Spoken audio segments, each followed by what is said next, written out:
Hi అందరికీ నమస్కారం. పాకిస్తాన్లో ఒక సంచలనం రేగుతోంది. ఇమ్రాన్ ఖాన్ మరణించారు అన్న వార్త పాకిస్తాన్లో, ముఖ్యంగా పీటీఐలో. పీటీఐ అంటే పాకిస్తాన్ తెహ్రీక్ ఏ ఇన్సాఫ్. ఇది ఇమ్రాన్ ఖాన్ స్థాపించిన పార్టీ.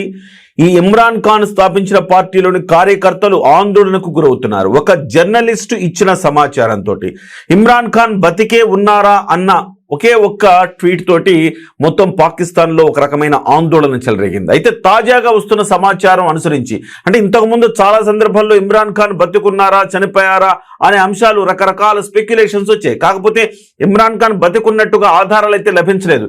కేవలం వాళ్ళ కుటుంబ సభ్యులకు మాత్రమే ఇమ్రాన్ ఖాన్ ను చూపిస్తున్నారు తప్ప, వాళ్ళతోనే మాట్లాడిస్తున్నారు తప్ప బయటకు సమాచారం రావట్లేదు. ఆయన ఆరోగ్య పరిస్థితి గురించి బయట ఎక్కడా మాట్లాడవద్దని వాళ్ళ కుటుంబ సభ్యులకు చెప్తున్నారు సైనికాధికారులు. అందుకే వాళ్ళు బయటకు వెల్లడించట్లేదు అని చెప్తా ఉన్నారు. అయితే ఇప్పుడు తాజాగా వస్తున్న సమాచారం ప్రకారం వాళ్ళు ఇమ్రాన్ ఖాన్ బతికే ఉన్నారు. ఆయన ఆరోగ్యానికి సంబంధించిన పిటిషన్ను సుప్రీంకోర్టులో ఆయన కుటుంబ సభ్యులు దాఖలు చేశారు. ఆయన ఆరోగ్యం క్షీణించింది, ఆయన మరణపు అంచులలో ఉన్నారు ఆయన, కాబట్టి ఆయనకు తక్షణ వైద్య సహాయం అందించాలని చెప్పేసి సుప్రీంకోర్టు మెట్లెక్కారు వాళ్ళ కుటుంబ సభ్యులు.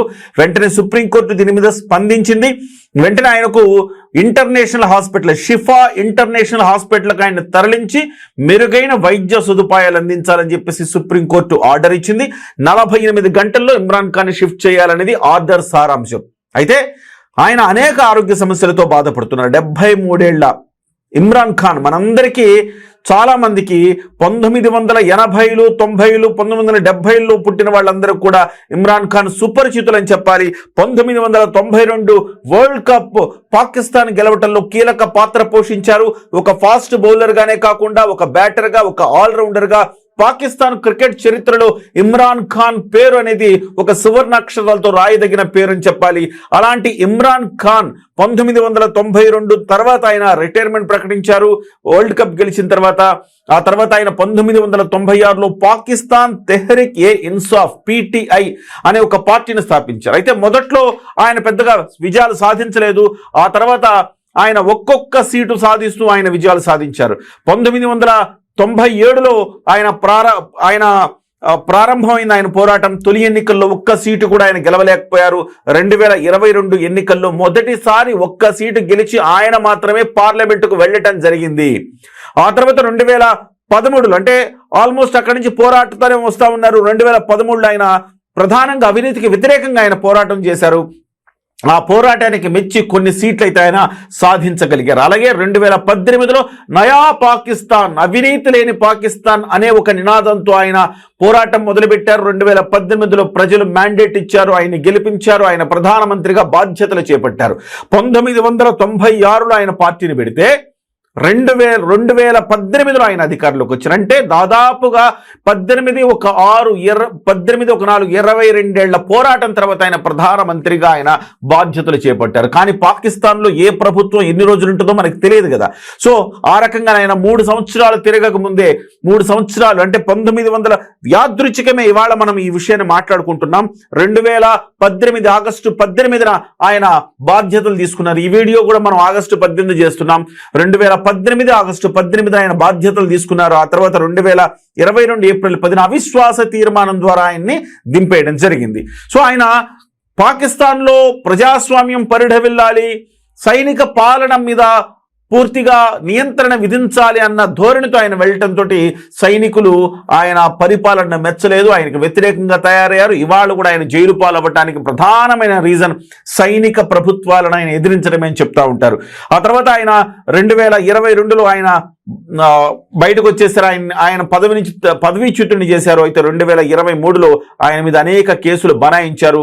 ఆ కేసుల ద్వారా ఆయన్ని లోపల పెట్టారు. ఆయన మీద ఉన్న ప్రధానమైన కేసులు తోషాఖానా కేసు. ప్రధానమంత్రిగా ఉన్న సమయంలో విదేశీ పర్యటనల ద్వారా అనేక బహుమతులు వస్తూ ఉంటాయి. ఆ బహుమతులను ఆయన విక్రయించి సొమ్ము చేసుకున్నారు, దాన్ని ఆయన చూపించలేదు, దాచేశారు అనేది ఒక ప్రధానమైన కేసు. ఆ కేసులో దాదాపు 14 సంవత్సరాల జైలు శిక్ష పడింది. అలాగే అల్ ఖాదిర్ ట్రస్ట్ కేసు, ఒక రియల్ ఎస్టేట్ వ్యాపారికి లబ్ధి చేకూర్చడం కోసం ప్రభుత్వ ఖజానాను నష్టం కలిగించారని, దానికి ప్రతిఫలంగా విశ్వవిద్యాలయం కోసం ట్రస్ట్ పేరిట భూమిని లంచంగా పొందారు అనే ఆరోపణలు ఆయన మీద ఉన్నాయి. ఇలా అయితే చాలా కేసులు ఉంటాయి. సహజంగా ఇవన్నీ కూడా సహజంగా ప్రతి ప్రభుత్వంలో జరిగేవే ఇవన్నీ కూడా. భారతదేశంలో జరగట్లేదా? భారతదేశంలో కూడా జరుగుతూ ఉన్నాయి. కానీ సో ఇవాళ మనం అదానీ గారికి, అంబానీ గారికి, వీళ్ళందరికీ లబ్ధి చేకూర్చే నిర్ణయాలు ఎన్ని తీసుకోవట్లేదు. ఇవన్నీ తవ్వితే ఖచ్చితంగా ప్రభుత్వాలందరూ నాయకులు జైలు పాలవ్వాల్సిందే. అయితే ఇది ప్రధానంగా ఆయన మీద కక్షపూరితమైన కేసులు అని చెప్పుకోవాలి ఇవన్నీ. అలాగే సైఫర్ కేసు, అధికారిక రహస్యాల చట్టాన్ని ఉల్లంఘించి పాకిస్తాన్ దౌత్యవేత్త పంపిన రహస్య పత్రాన్ని బహిరంగపరిచారనే ఆరోపణ కూడా ఆయన మీద ఉంది. అంటే మొదటి కేసులో 14 ఏళ్లు, రెండో కేసులో 10 ఏళ్లు, మూడో కేసులో 14 ఏళ్లు ఉన్నాయి. ఇంకొక కేసు కూడా ఉంది. ఆయన తాజాగా చేసుకున్న వివాహాల్లో, ఆయన అంతకుముందు ప్రధానమంత్రిగా సబ్జెక్ట్ టు కరెక్షన్ అటు ఇటు ఆయన లేటు వయసులో చేసుకున్న వివాహాల్లో విడాకులు కాకముందే ఆయన వివాహం చేసుకున్నారు ఆ మహిళతోటి అని చెప్పేసి కేసు పెట్టారు. ఆ కేసులో ఆ మహిళ కూడా జైల్లోనే ఉంది. దీనికి సంబంధించి కూడా కొంత ఇద్దాత్ కేసు అంటారు, చట్ట విరుద్ధ వివాహ కేసు. ఆయన భార్య బుష్రా బీబీతో వివాహం ఇస్లామిక్ నియమాలకు విరుద్ధంగా జరిగిందనే ఆరోపణలపై 7 ఏళ్ల జైలు శిక్ష పడిందంట ఆయనకి. సో ఇందులో ఆవిడకి కూడా జైలు శిక్ష పడింది. సో మొత్తం మీద అయితే ఇక్కడ ప్రధానంగా ఆయన దాదాపు 22 ఏళ్ల తర్వాత ఆయనకు ప్రధానమంత్రి పదవి దక్కింది. 3 ఏళ్లు పనిచేశారు. 3 ఏళ్ల తర్వాత దాదాపు అనేక కేసులు ఎదుర్కొన్నారు. 14 కేసులు, ఇంకా రకరకాల కేసులు ఆయన మీద బనాయిస్తూనే ఉన్నారు. దాదాపు 100కు పైగా కేసులు ఉన్నాయని చెప్తున్నారు. ఈ 100 కేసుల్లో కూడా ఆయన దోషిగా తేలితే కనుక ఇంకా చట్ట ప్రకారం ఇంకా శిక్షలు పెరగచ్చు అని చెప్తున్నారు. బహుశా ఇప్పుడప్పుడే ఇమ్రాన్ ఖాన్ ని బయటకు తెచ్చే ఉద్దేశం అక్కడి వాళ్లకు ఉన్నట్టుగా లేదు అని చెప్పి మనం మాట్లాడుకోవచ్చు. అయితే ప్రస్తుతం ఆయన ఆరోగ్య పరిస్థితి మాత్రం విషమించింది. కుడికన్ను పూర్తిగా దెబ్బతినింది, కుడికన్ను కనిపించట్లేదని చెప్తున్నారు.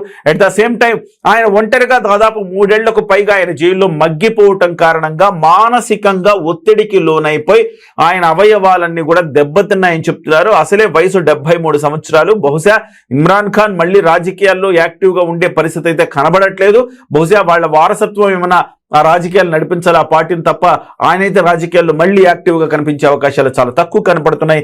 ఇన్ని కేసులు, 100 కేసులు, కేసు మీద కేసు, శిక్ష మీద శిక్ష పడిన తర్వాత ఇమ్రాన్ ఖాన్ మళ్ళీ కోలుకొని బయటకు వస్తారన్న సందేహాలు కలుగుతున్నాయి. మొత్తం మీద అయితే షిఫా హాస్పిటల్కి తీసుకెళ్లి సెప్టెంబర్ 16 వరకు ఆయన హాస్పిటల్లోనే ఉంచి మెరుగైన వైద్యం అందించాలని సుప్రీంకోర్టు చెప్పిన దరిమిల ఆయన కుటుంబ సభ్యులు ఆయన హాస్పిటల్కి తరలించే ప్రయత్నం చేస్తా ఉన్నారు. మరోవైపు ఈ సమాచారాన్ని, ఆయన ఆరోగ్య సమాచారాన్ని కావచ్చు, ఇవన్నీ కూడా బయటకు పొక్కనేయకుండా చూడాలని సుప్రీంకోర్టు ఆదేశం జారీ చేసింది. అందుకే బహిరంగంగా వారి కుటుంబ సభ్యులు ఎవరు కూడా మీడియాతో మాట్లాడట్లేదు. సో ఇమ్రాన్ ఖాన్ ఆయన ఆరోగ్యం మెరుగై బయటకు వస్తారని, సో కాస్త కూస్తో పాకిస్తాన్లో ఎంతో కొంత సైనిక పరిపాలన ఎదిరించి ఎంతో కొంత ప్రజాస్వామ్యం కోసం, అవినీతి లేని సమాజం కోసం కొంత పాకిస్తాన్లో ఆయన ప్రయత్నం చేశారని చెప్పుకుంటారు. చూద్దాం ఎలాంటి పరిణామాలు ఎదురవుతాయి.